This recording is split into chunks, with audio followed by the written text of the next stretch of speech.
Est-ce que ChatGPT vous recommande quand un utilisateur cherche un expert, une marque, un outil ou une solution dans votre domaine? Dans cette vidéo, je vais vous montrer un outil, gratuit que j'ai développé, une petite extension Chrome complètement gratuite, qui va vous permettre justement de, suivre précisément votre visibilité dans ChatGPT. Cette extension, elle s'appelle GPT-GEO, et je vais vous mettre le lien, de l'extension dans la description de la vidéo, bien entendu. Vous l'ajoutez à Google Chrome et de cette manière-là, vous allez pouvoir faire en fait, construire des choses un peu, des dashboards de votre visibilité dans votre domaine, et pouvoir, suivre tout ça, au fil du temps, exactement comme je l'ai fait sur mon site où j'ai construit un baromètre de la visibilité, des consultants SEO en France dans les moteurs IA 2026 et où en réalité, je capte en fait l'ensemble des réponses sur toute une série de prompts, que j'ai pré-rédigés et je tape, voilà, régulièrement ces prompts. Mon objectif, c'est de mesurer, tout au long de l'année 2026, qui sont les consultants SEO Hem, les plus cités au fil du temps, par ChatGPT en fonction des différents, modèles. Donc ça, vous allez pouvoir, le reproduire vous-même complètement, gratuitement. Je vous montre donc, comment, faire exactement. On se retrouve dans ChatGPT et moi ce que je vous propose, c'est de créer, votre propre projet. Hem, Ici, là, vous créez un projet et vous essayez, alors on va pas le faire parce que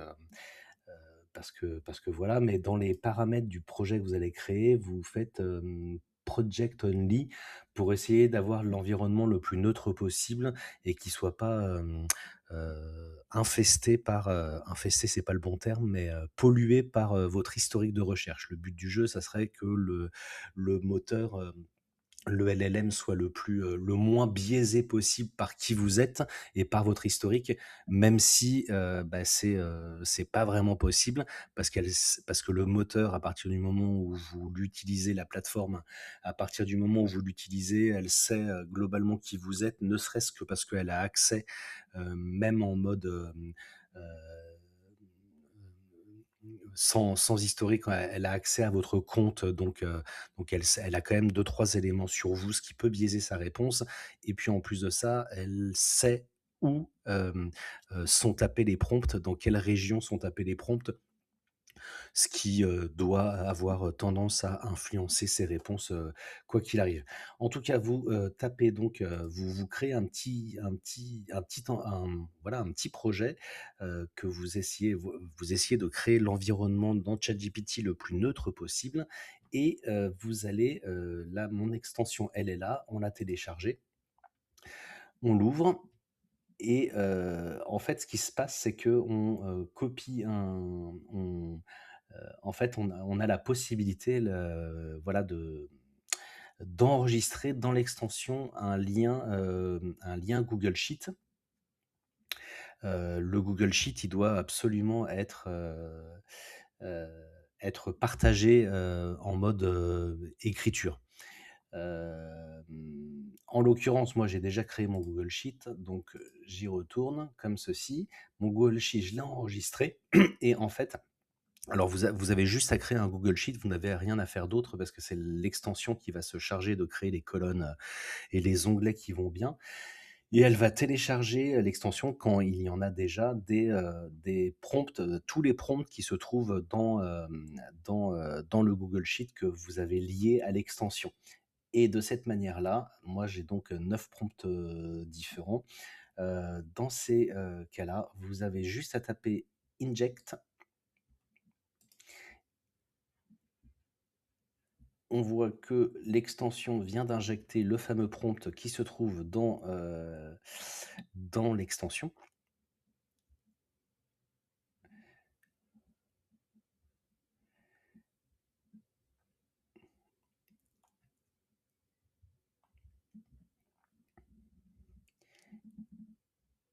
et elle va donc répondre. Philippe 1 Hein, je ne sais pas du tout comment ça se prononce. C'est bien la première fois que je vois ce nom, pour vous dire la vérité. Et normalement, on va voir apparaître quelque chose. Donc, il vient de répondre à mon prompt.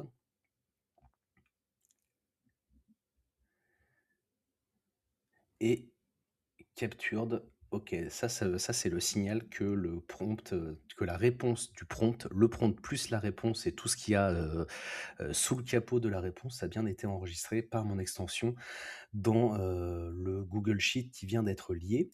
Hop, ce qui se passe, c'est que je vais pouvoir ouvrir le Google Sheet.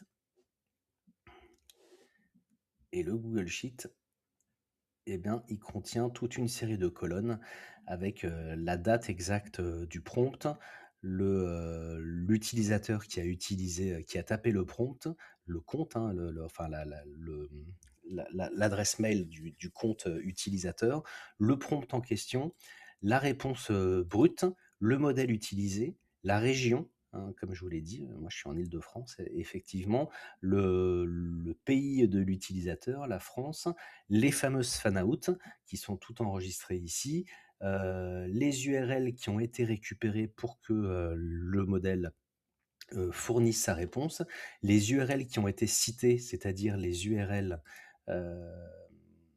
ici, hein, qui sont vraiment cliquables dans la réponse, les entités sous la forme, est-ce que c'est une personne? Est-ce que c'est une organisation? Est-ce que c'est une marque, un événement, un product, ce genre de choses?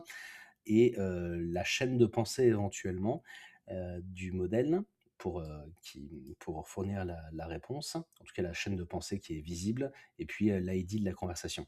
Donc on va juste vérifier si j'y arrive, que ça doit être le dernier prompt qui est selon toi le meilleur consultant d'optimisation de la visibilité dans les moteurs IA tels que ChatGPT, Perplexity ou encore Gemini en France à l'heure actuelle. Est-ce que c'est effectivement, voilà, c'est bien le bon prompt? Je vais vérifier les signaux récents. Je vérifie que c'est bien ça. Je vais vérifier les signaux récents. Donc c'est le GPT 5.5 Île-de-France, France. Ça, c'est les fan-out. Meilleur consultant géo, optimisation, visibilité, moteur IA, France, ChatGPT, Perplexity, Gemini. Il en a tapé 2. Il en a tapé 3 différentes, 4 différentes. Il a fait un site de points LinkedIn. Voilà, il en fait plus qu'avant en ce moment. Les fameuses URL sur lesquelles il s'est appuyé, en tout cas qu'il est allé chercher, puis celles sur lesquelles il s'est vraiment appuyé. Et, et, euh, et le fameux Philippe 1, donc en fait, il s'est appuyé sur son profil LinkedIn pour, euh, pour fournir sa réponse à l'utilisateur. Les fameuses entités, Philippe 1, Archipel, Edouard Bro, ce genre de choses. Euh, et puis, il n'y a pas du tout de fan-out parce que c'est le GPT, le modèle instant qui n'est pas censé avoir de chaîne de pensée, qui vous répond le plus rapidement possible. Donc ça, c'est le premier onglet du sheet qui a créé en fait l'extension. Le deuxième onglet, c'est là où c'est selon moi le plus intéressant. Le deuxième onglet, c'est un onglet dashboard qui va vous précalculer en fait les comment dire toute une série de choses, hein, les entités qui sont les plus souvent citées depuis selon l'ensemble des prompts qui ont été enregistrés dans l'onglet capture, les URL qui sont les plus souvent récupérées et les URL qui sont les plus souvent citées.